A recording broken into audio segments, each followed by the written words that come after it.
Usman Raja, a burly 40-year-old and one-time pioneer of bare-knuckled mixed martial arts fighting, was back for a few rounds of sparring at his home gym in a town south of London.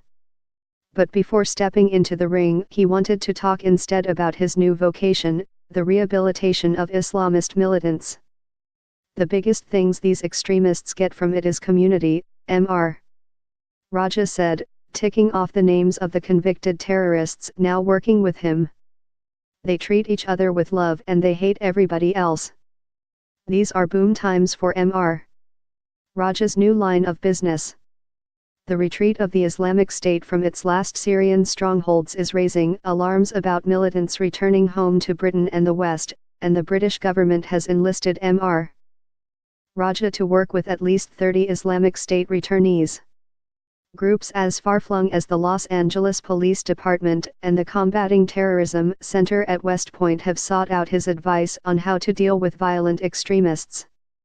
That is part of the reason he was back at the gym. "I can't lose my Spartan warrior reputation," he said. "That is my legitimacy in the prisons." Over the last 8 years, Mr. Raja and his group, the Unity Initiative, have helped reintegrate more than 50 released prisoners convicted of terrorism offenses. He has counseled more than 180 young Muslims to shun radicalization, all of them referred to him either by members of their communities or law enforcement. None, so far, has gone on to commit a terrorist act. Usman has taken on some of the most hardcore, extreme cases that the UK has to offer, and he has a very good success rate at getting them back into productive roles in society, said Douglas Weeks, a scholar who studies radicalization and provides unpaid advice to the Unity Initiative. Most other counter-extremism or rehabilitation programs try to argue militants out of their ideology, often by disputing interpretations of the Quran. Mr. Raja works the other way around. He forms personal relationships with the young men at risk, usually spending 5 to 8 hours a week, one-on-one, with each, sometimes meeting 5 days a week.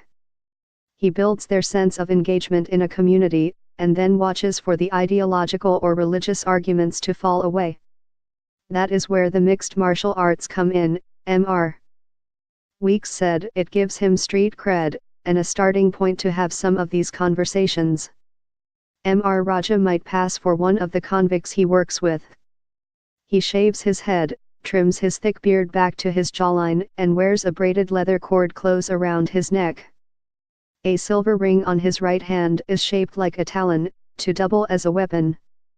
He speaks in a thick East London Cockney accent, and his words gush out in a jumble of enthusiasm, hopping from musings about the human condition to reflections on the history of Islam and anecdotes about the many jihadists he has known. Like Ali Beheshti, a former top leader of a London-based extremist group, Al-Muhajirun. Mr. Beheshti once set fire to the house of a publisher who produced a novel about the Prophet Muhammad. That earned him 4 years in Belmarsh prison, which is where Mr.